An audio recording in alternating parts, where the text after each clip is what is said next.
diferentes, pero que en algún momento pueden estar en conjunción.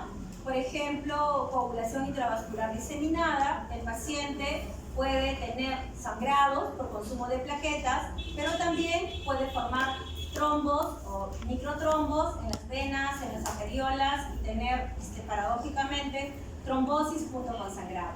El paciente cirrótico también igual, es uno de los casos que se puede describir como un CID crónico, como una coagulación intravascular diseminada crónica, en la cual vamos a tener consumo de los factores de la coagulación, porque el hígado no los va a producir adecuadamente, y también vamos a tener, además, vamos a tener que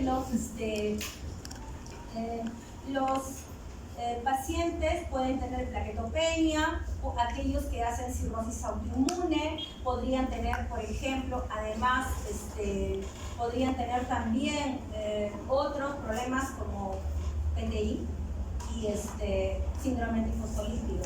Entonces, lo primero que quisiera que recuerden es que el paciente cirrótico, y guarden ese concepto no porque les vaya a preguntar, sino para que lo tengan, porque lo he escuchado de muchos colegas, decir que el paciente cirrótico está anticoagulado de manera natural.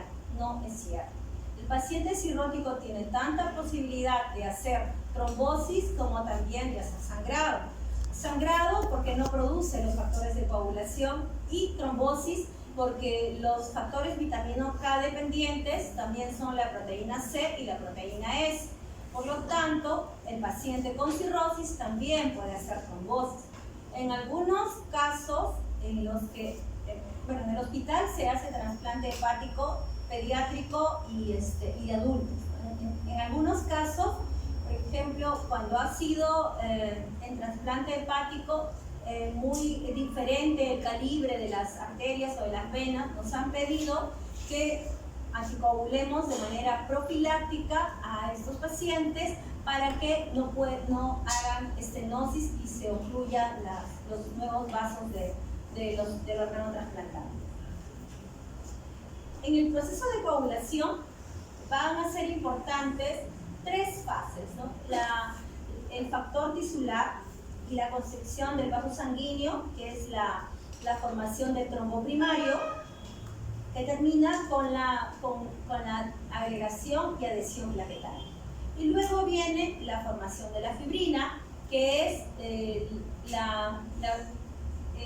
final del proceso de coagulación, en el cual se va a cohibir el sangrado.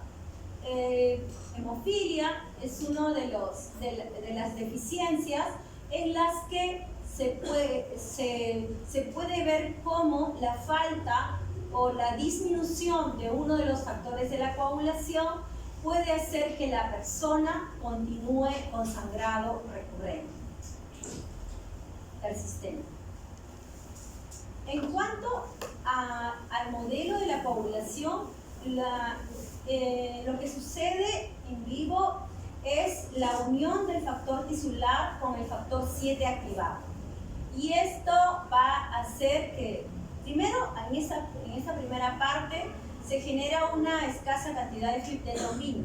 ¿Por qué es la trombina importante? Porque la trombina es la que hace que el fibrinógeno se transforme en fibrina. Luego viene la amplificación y la propagación de la señal para producir. Entonces, la hemostasia tiene la primera fase, que es del vaso sanguíneo. Luego viene el trombo primario o agregado de plaquetas, la formación de la fibrina, y finalmente terminamos con la fibrinolisis o eliminación de los depósitos de fibrina. Vaso sanguíneo, plaquetas, proteínas procoagulantes. Antes de decirle a un paciente, usted no tiene nada, primero tengo que estar segura de que no tenga ningún problema en ninguna de estas fases de la coagulación. Y para ello, ¿qué va a ser importante? Además de la anamnesis, además de hacer una buena anamnesis, los estudios que se deben solicitar, pero con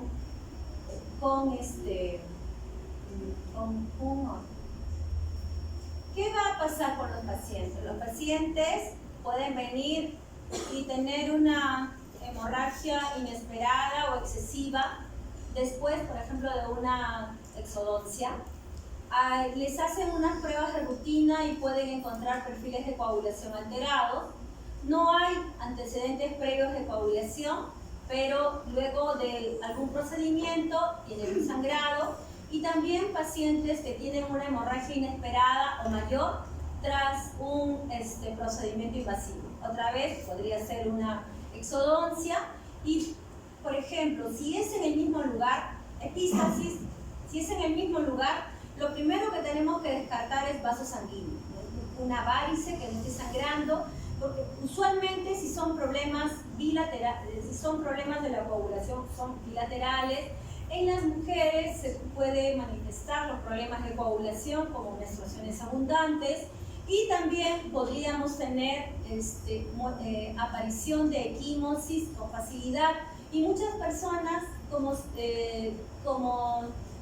lo tienen en la familia, pues le ponen el título de fragilidad capilar, y de repente no es ello, sino es un problema de coagulación leve.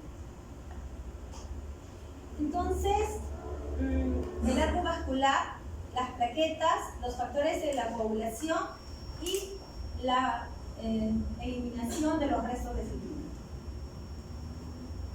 Cuando nosotros vamos a hacer el diagnóstico, en general, el factor 8 y el factor 9, la hemofilia A, factor 8, la hemofilia B, factor 9, la hemofilia A lo padecen el 70% de las personas con hemofilia, y el otro 30% son hemofilia B. Estos dos factores, el 8 y el 9, van a participar en la vía intrínseca. Por lo tanto, el tiempo de tromboplastina va a estar prolongado. La enfermedad, la hemofilia es ligada al sexo. Eso quiere decir que las mujeres somos las portadoras, y los que manifiestan la deficiencia usualmente son los varones. Se clasifica en leve, moderada o severa, dependiendo del nivel de factor que tenga la persona. Menos de 1%, factor 8 o factor 9, es severa. De 1 a 5% es moderada, y de 6 a 40% leve. La enfermedad de von Willebrand es el trastorno de coagulación más frecuente, pero que sin embargo está subdiagnosticado. Muchas veces vienen por los síntomas, por ejemplo, por la anemia, pero no les llama la atención el tipo de sangrado, porque siempre han sangrado de esa manera. Podría tener el tiempo de tromboplastina prolongado. En cuanto a los defectos de plaquetas, lo que vamos a tener es el tiempo de sangría, que puede estar normal o prolongado, y recuerden que para las pruebas de plaquetas, 10 días antes el paciente no debe tomar ningún medicamento antiagregado. La deficiencia de factor 7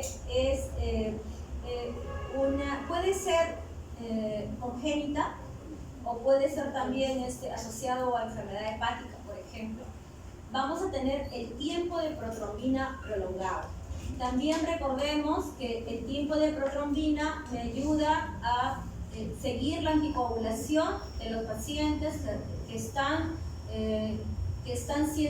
recibiendo anticoagulación con warfarina.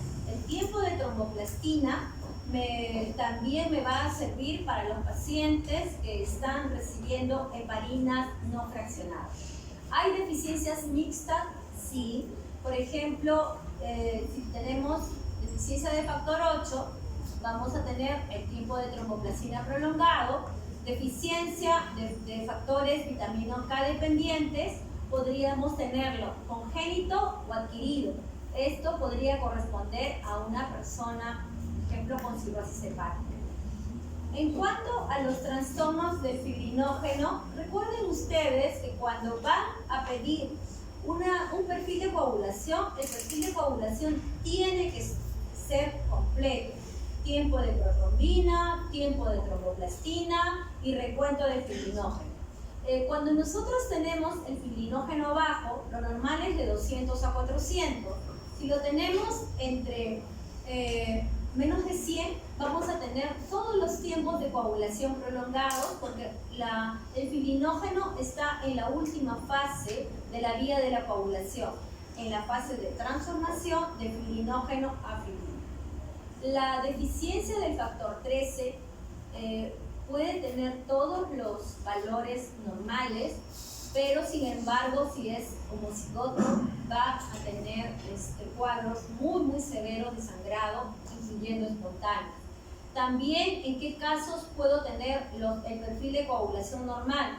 En el caso de aquellas personas que tienen deficiencias leves de la coagulación, pero allí lo que va a ser importante es mi historia clínica.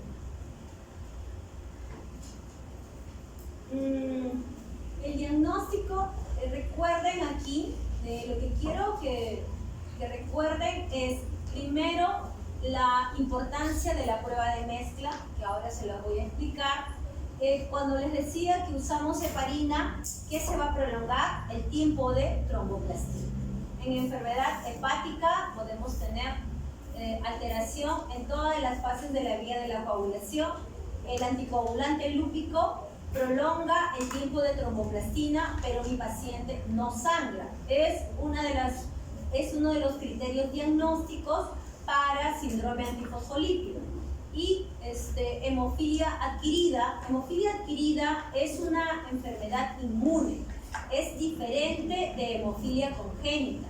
Las personas con hemofilia congénita que he mencionado primero nacen con una mutación en el cromosoma X que hace que produzcan menor cantidad de factor 8 o factor 9. La hemofilia adquirida es una enfermedad que puede ser primaria o puede ser secundaria. Primaria, los anticuerpos aparecen de la nada, y secundaria puede asociarse a neoplasias, puede aparecer en el embarazo, puede aparecer durante el puerperio, puede asociarse a una colágenopatía. Y lo que vamos a tener es un adulto que nunca, o mujer, que nunca tuvo antecedentes de sangrado y que viene con sangrados, sobre todo grandes sangrados, a diferencia de hemofilia, que principalmente los sangrados son en articulaciones, hematomas.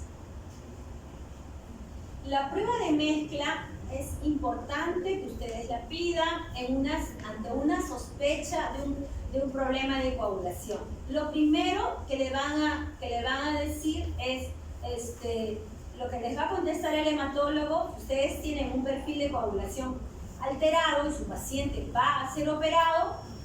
Hacemos la prueba de mezcla, es decir, plasma del paciente más plasma normal, ver si corrige.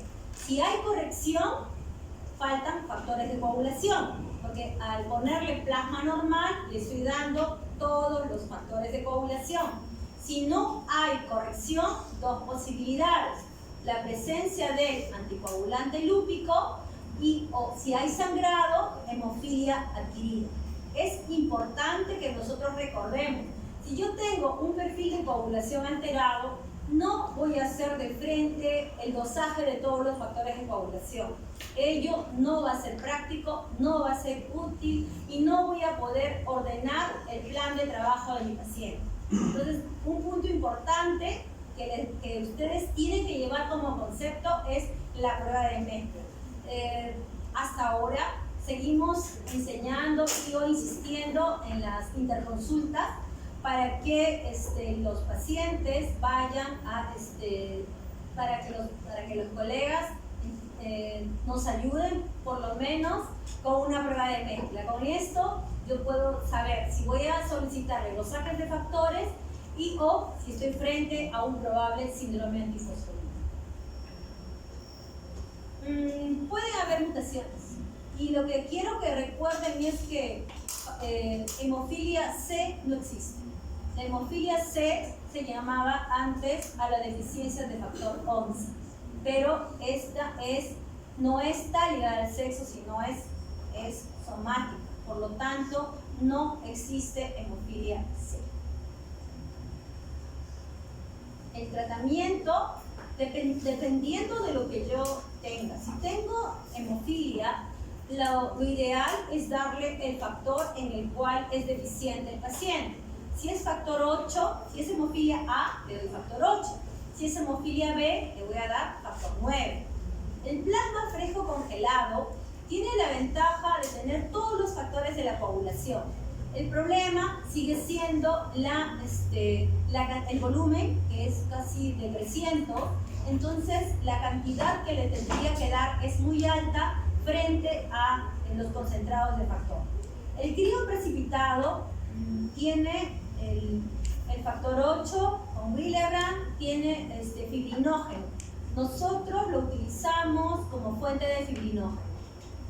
Los antifibrinolíticos, en el país lo que tenemos es el ácido tranexámico, el transamin. El transamin se puede utilizar tópico, si bien es cierto, no está indicado en la literatura, pero funciona muy bien hacer diluciones de transamin en los pacientes que se les hace exodoncia, luego les colocan la gasa con transamin, va muy bien. La desmopresina es la hormona antidiurética que en este caso todavía no la tenemos en el país para uso subcutáneo o para uso endovenoso. Está indicado en portadoras de hemofilia leve, están con sangrados leves y en hemofilia leve. ¿Qué hace? También enfermedad de von Willebrand tipo cualitativa. ¿Qué hace? Saca el factor 8, el factor von Willebrand de los lugares de depósito y puede controlar los sangrados, sobre todo post-extracciones dentales, sangrados nasales. Sin embargo, produce taquifilaxis. ¿Por qué? Porque saca los factores de los lugares de depósito y lo que va a hacer es agotar. Por eso solamente podemos usarlo por periodos cortos. Todos los productos que tenemos solamente es para que recordemos. Esta es una lámina de la Federación Mundial de Hemofilia. El factor 8, hemofilia A. El factor 9, hemofilia B. Tenemos que enfermedad de von Willebrand es la deficiencia más común. Habíamos dicho que puede prolongar el tiempo de tromboplastina porque va unido con el factor 8. No todos, algunos tienen, no todos les llama la atención y muchos pasan como fragilidad capilar. Cuando algunos pacientes con hemofilia congénita pueden desarrollar inhibidores. Son diferentes a los pacientes que desarrollan hemofilia adquirida. Hemofilia adquirida son anticuerpos que genera la persona contra su propio factor 8. Mientras que las personas con hemofilia, cuando tienen inhibidores, lo que hacen es desarrollar anticuerpos contra el factor 8 que se les coloca, es decir, factor extrínseco.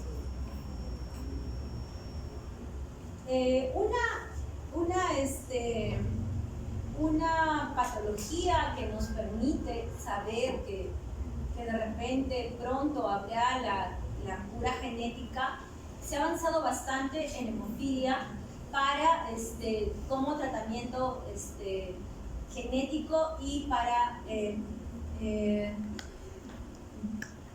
arreglar la mutación en el cromosoma X para que ya la persona afectada no tenga que colocarse factores de manera permanente.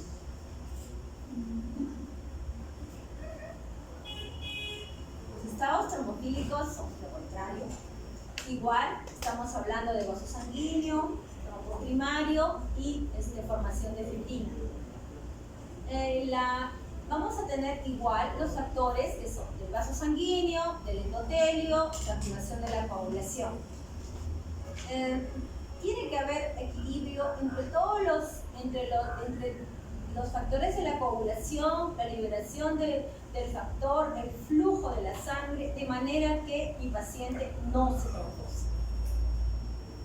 Ya a varios les he enseñado, este es el coágulo de fibrina, aquí tenemos el glóbulo rojo, el glóbulo blanco y las plaquetas. Una vez que se ha formado este coágulo, puede ser muy, muy grave.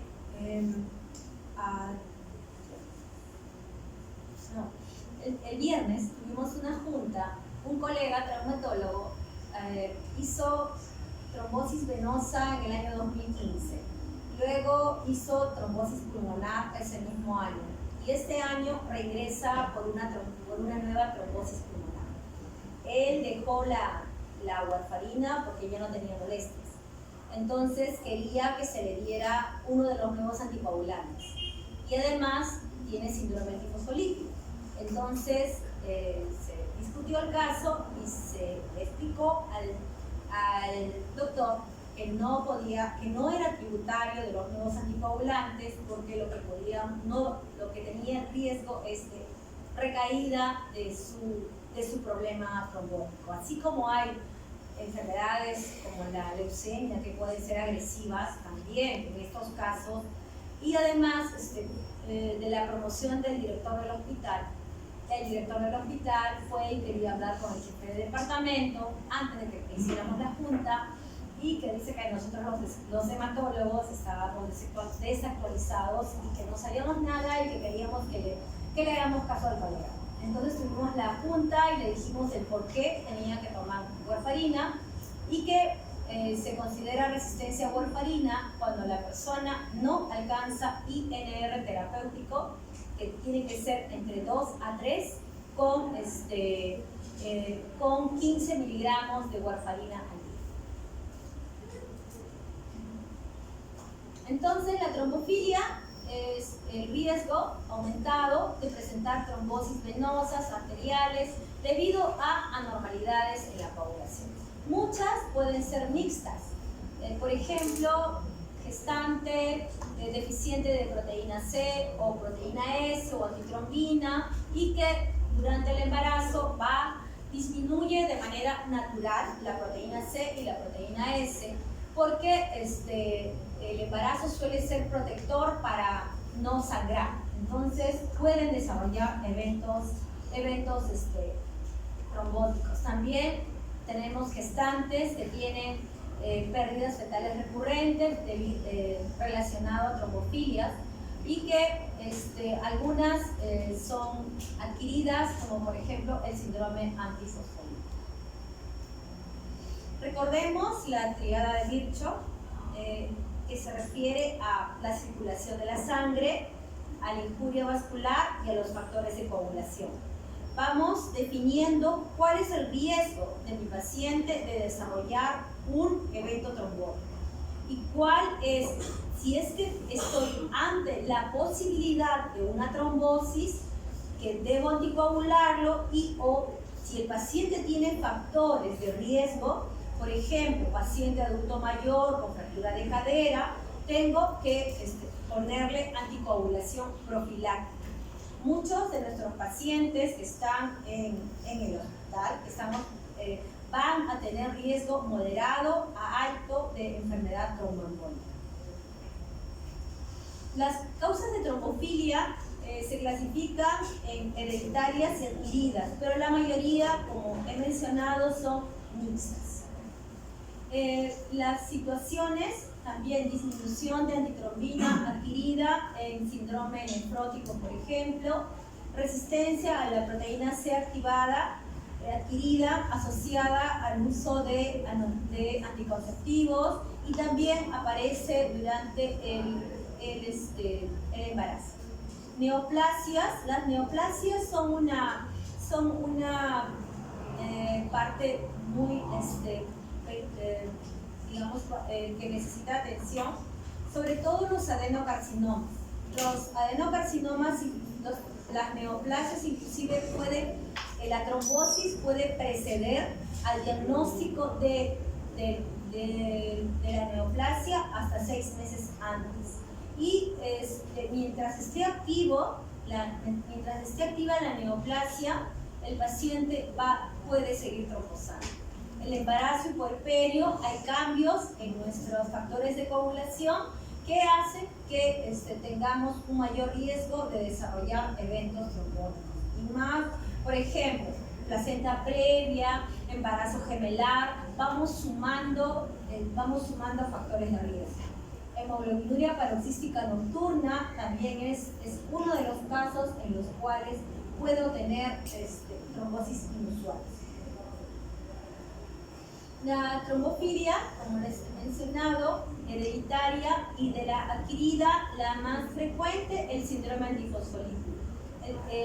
En cuanto a las hereditarias, quiero que ustedes recuerden que cuanto más severa es la trombosis, más se consumen los factores de coagulación.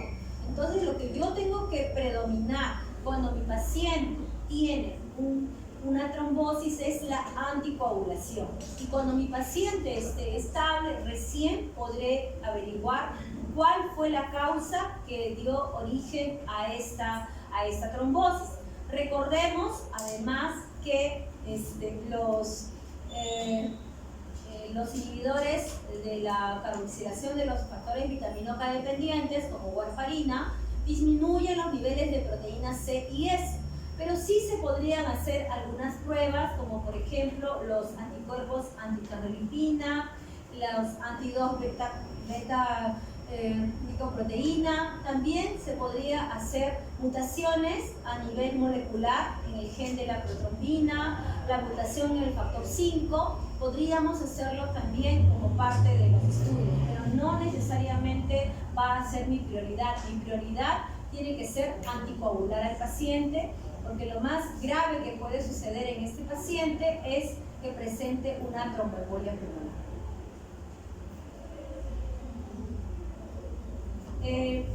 Los pacientes que en su mayoría recibimos, muchos tienen fibrilación auricular, y lo que está indicado es la fibrilación auricular no valvular. Y aquí nosotros tenemos que usar las escalas Chat-VAS. ¿En qué aspecto? En el aspecto de que tenemos que evaluar el riesgo que tiene de trombosar versus el riesgo que tiene el paciente de sangrado. Entonces, cada uno con el esquema Hasler, cada uno de los pacientes tenemos que tener una terapia individualizada, de manera que el paciente va a necesitar determinado tratamiento. Cada vez se busca ser más selectivo en las fases de la coagulación. La warfarina lo que va a hacer es inhibir la carboxilación de los factores vitaminoca dependientes. Tenemos inhibidores directos e indirectos de la trombina y del factor 10 activado. Inhibidores indirectos, el fondaparinux, porque lo que hace es potenciar a la antitrombina en su efecto inhibitorio sobre el factor 10 activado. Las heparinas de bajo peso molecular y las heparinas no fraccionadas también van a actuar a través de la antitrombina, potenciando la acción sobre el factor 10 activado y sobre el factor 2 activado, que es la trombina. Rivaroxaban y apixaban, que están en nuestro país, es un inhibidor directo del factor 10A activado, pero no está indicado en pacientes con insuficiencia renal terminal. Cimelagratran fue un medicamento que se utilizó por muy poco tiempo, que era de uso endovenoso y que fue principalmente retirado del mercado por ser hepatotóxico. Tenemos dabigatran. Dabigatran es un inhibidor directo de la trombina activada. Es importante que ustedes conozcan que a pesar de que mi paciente no necesita, en teoría, no necesita control de coagulación, pero mi paciente está anticoagulado. Por lo tanto, igual si al paciente lo van a operar, si al paciente le van a hacer un procedimiento, tenemos que saber que la vida media, cuál es la vida media de cada uno de estos anticoagulantes para poder suspenderlo. Cimetagratran, como les dije, no está en el mercado. Hay dos patologías que se pueden presentar en las personas que están anticoaguladas. Una es la resistencia a la warfarina, que como les mencioné, es el paciente que no llega a INR terapéutico con 15 miligramos de warfarina al día. Y la heparina no fraccionada, tiene un efecto proagregante. La tipo 1 que es benigna y la tipo 2 que suele ser agresiva. La tipo 2 se forman inmunocomplejos con el factor plaquetario 4 y tengo plaquetopenia severa junto con trombosis. En esos casos está indicado los inhibidores directos de factor 10A y también el dabigatran. Son casos muy seleccionados. Entonces recuerden ustedes, porque a ustedes les van a llenar de conceptos. El paciente va a venir y va a decir, ¿por qué no me pone esto? ¿Por qué no me da aquello? Ustedes tienen que saber el por qué. Nuestra cifra mágica para manejar pacientes anticoagulados son 50.000 plaquetas. Y si el paciente tiene un accidente cerebrovascular isquémico con transformación hemorrágica, esperamos por lo menos 10 días para el inicio del anticoagulación.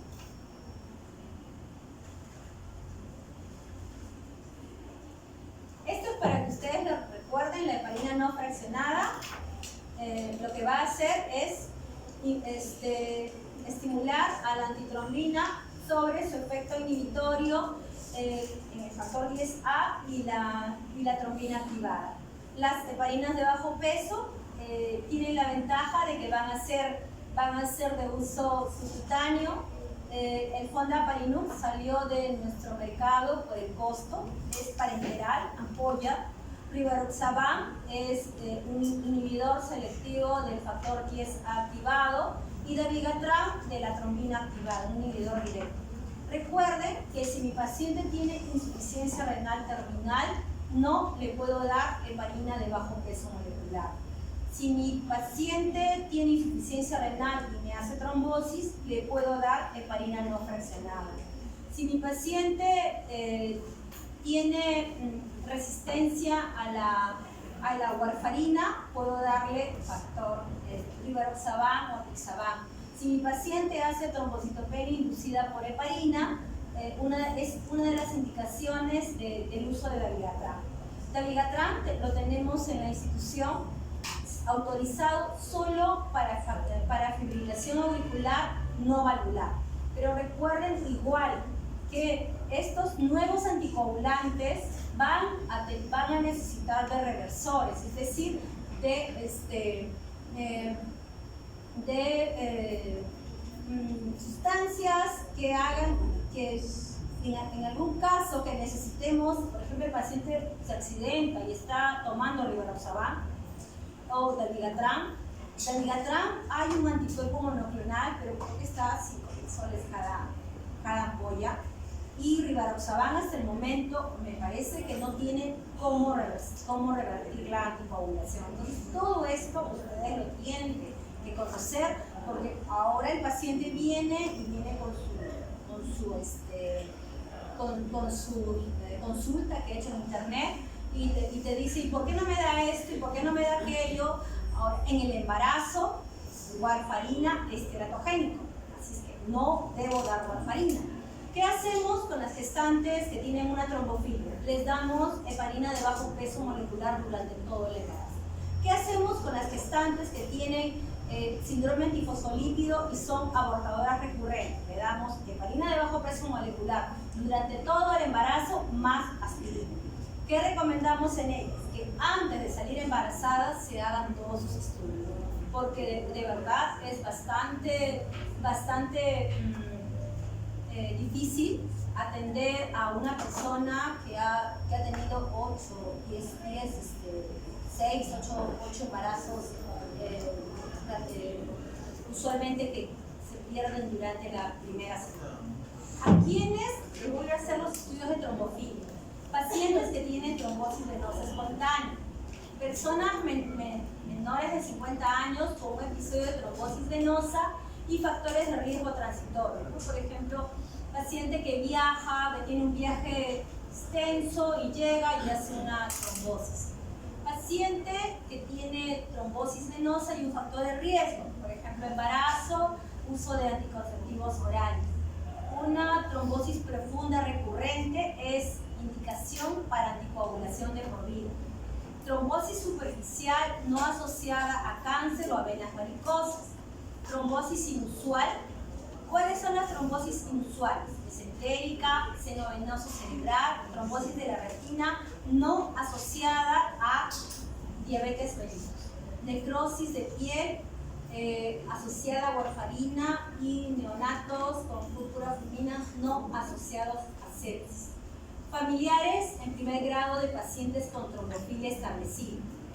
2 o 3 embarazos, abortos de cualquier edad gestacional o una muerte fetal antes de la semana 20, preeclampsia severa, trombosis en niños.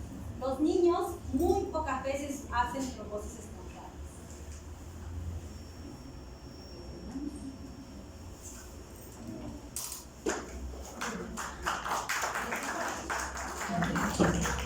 He tratado de ser lo más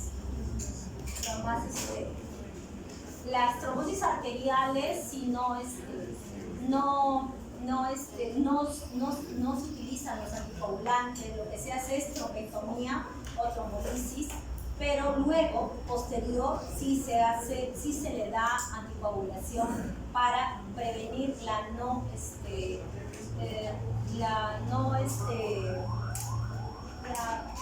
revascularización.